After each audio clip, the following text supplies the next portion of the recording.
Hey there, quilting friends. It's Carolina Moore, your favorite sewing and quilting YouTuber, and today we are doing month 6 of the 4-patch quilt along.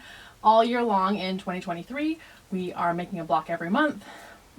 It's part of a calendar, and all the details are down in the description. So if you're new, if this is brand new to you, go check that description.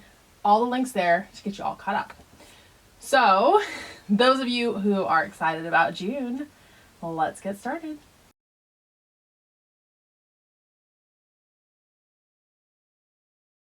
So I have all of my pieces already cut out according to the instructions in the pattern, and today we are making flying geese blocks. So flying geese blocks are super simple to make. They're super fun to make. If you've never done them before, if you've only ever done the half square triangle method, this is gonna blow your mind. But if you've done flying geese before, then this is gonna be simple and it's gonna be fun. There are different methods for making flying geese. There's like a 4 at a time method. If you love flying geese, you'll want to investigate those different methods. This is just the traditional method for making flying geese. So the first thing I'm going to do is I'm going to take this over to my sewing machine to see if I can get away with doing the diagonal seam tape that I used in a previous video. This is just a little bit longer than I have on my extension table here, so I'm not going to use diagonal seam tape on this one, which is a bummer. If you have a longer extension table, here's a video on how to use diagonal seam tape, and that might make your life easier. But since I have a shorter kind of runway here on this machine, I'm going to do this the traditional way.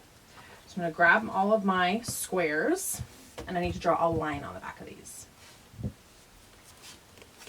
So I have just a ruler. You can really use any straight edge. You could use a piece of cardstock, and I'm using a friction pen. I have a video all about different kinds of marking pens. Because this is on the back, I am okay using the friction pen. And because the mark doesn't have to last through being ironed once. Those are kind of my parameters for a friction pen. So I'm just going to sit here and draw a line on the back of all of these.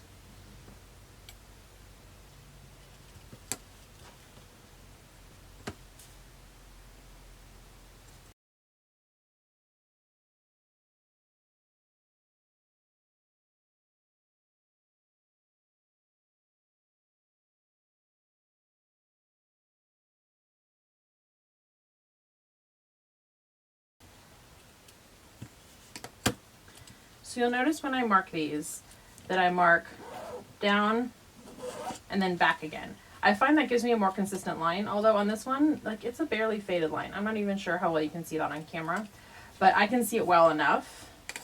And if I were to just make one mark and then move my ruler away, sometimes that's not good enough. See, that one's much better. So I just feel like if you go once and then back the other way, you have a better chance of the fabric actually picking up that ink. So I've marked all my squares, and now I get to start stitching my blocks together, with the green ones with my background and the background ones with my green. So we're going to take a green rectangle and a background rectangle, and we put them right sides together. If you have fabric that tends to shift, you can always grab a pin and just put a pin right here in the middle, and that can keep your fabric from shifting, and you just make sure to remove that pin before you sew over it. But I'm okay going without pins. I am going to switch out my presser foot for my non-quarter inch foot with a guide. I'm not worried about a 1/4 inch seam allowance, and that guide is just going to get in my way. So I'm just going to use my standard little presser foot here. Come here. And start stitching.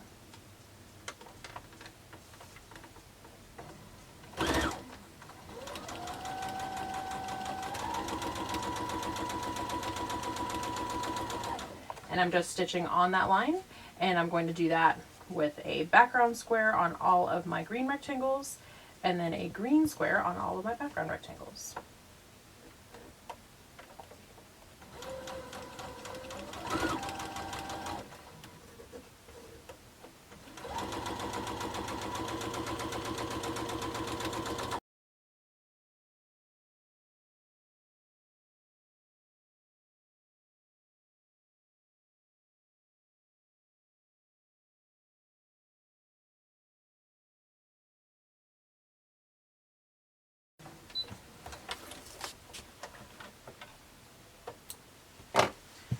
All right, I still have some squares left, but I'm supposed to. I'm gonna go ahead and grab my little thread cutter here and clip between all of these.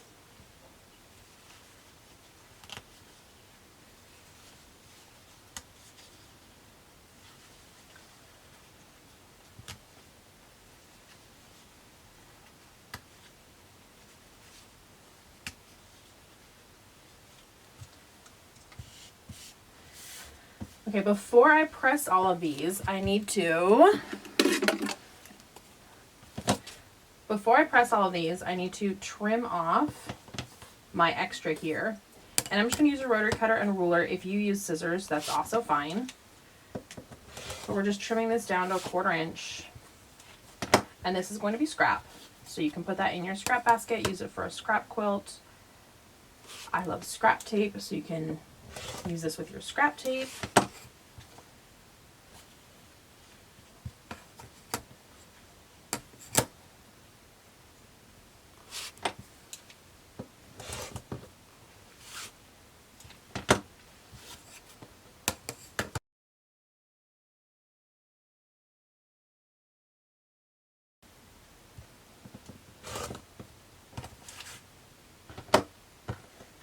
So these are all scraps.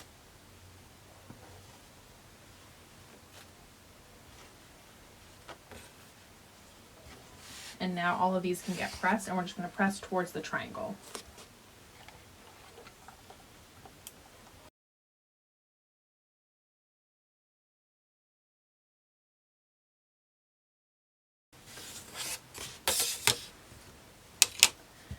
There we go. These have all been pressed, and now I need the background with the green and the green with the background. So whatever basically this corner is, I need the same. And whatever the background or the larger piece is, I need the opposite. When we stitch these green or these new triangles on, we're going to do the same thing and stitch along our line. And you want to make sure that this triangle or this square here does overlap that triangle right there. It should overlap. It should not be meeting up like this, because then you're going to stitch off this point when we add our seam allowances. So here we're stitching on the line, and it will overlap this other green triangle that we already have on there.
All right, we have all those sewn on, so we're going to do the same thing we did before in cutting these apart and then trimming off those triangles and then pressing towards the triangle again.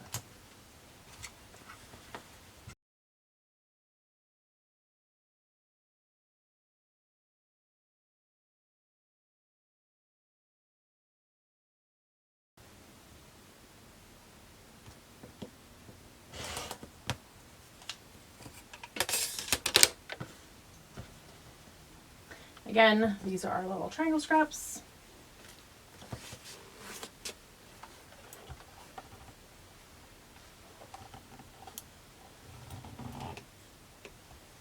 Now we're pressing towards this triangle, and you can see we have our 1/4 inch seam allowance at the top, so when we sew these together, we'll still have our nice pretty point.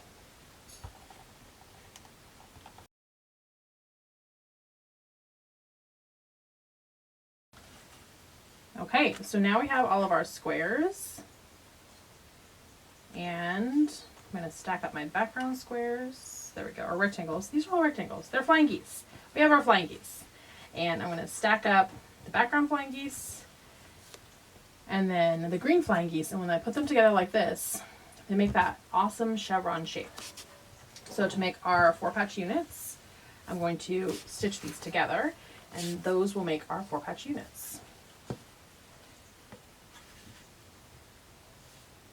Now you can put them right sides together like this with the triangle on top, but if you put them the other way, right sides together where you're going to stitch on that point, you can be more intentional about making sure that you're catching that point and not cutting it off. I'm going to switch back to my 1/4 inch foot here. There we go. Get these threads out of the way. All right.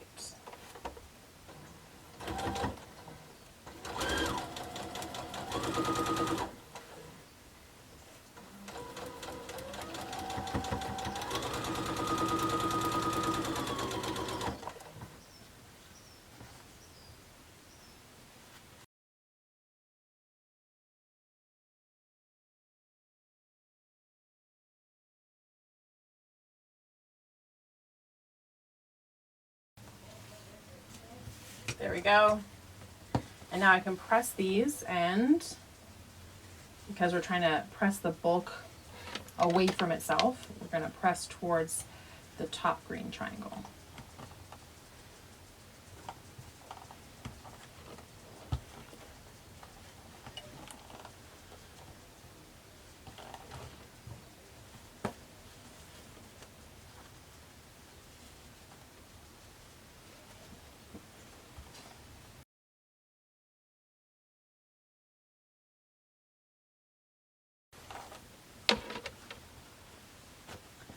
There we go.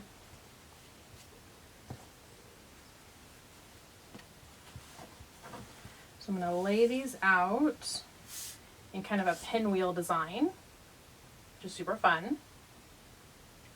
And then I'm going to stitch these into pairs, and then I'm going to stitch the pairs into the block.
So these are going to get pressed towards that triangle because that brings all the bulk to an area of less bulk.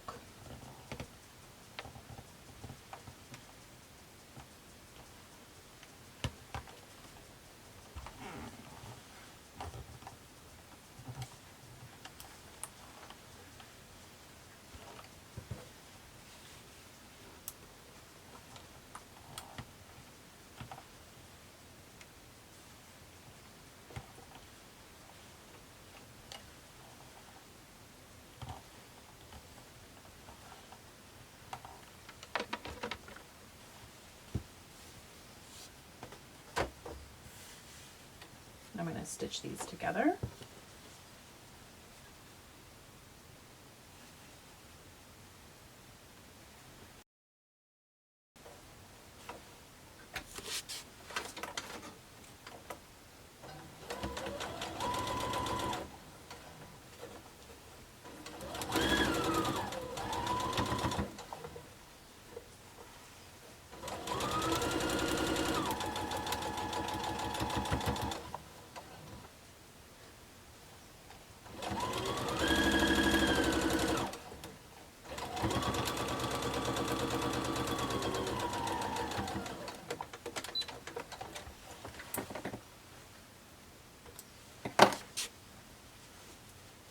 So for the very end of this block, we just have to press our last seam, and we're pressing it in 2 separate directions because we're spinning this seam.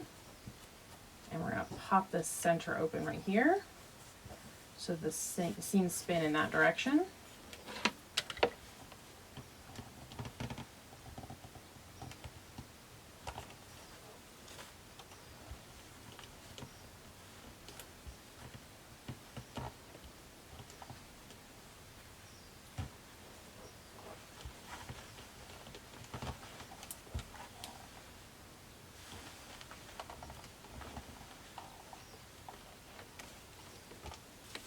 There we go. That's block 6. We're now halfway through our 4-patch block of the month.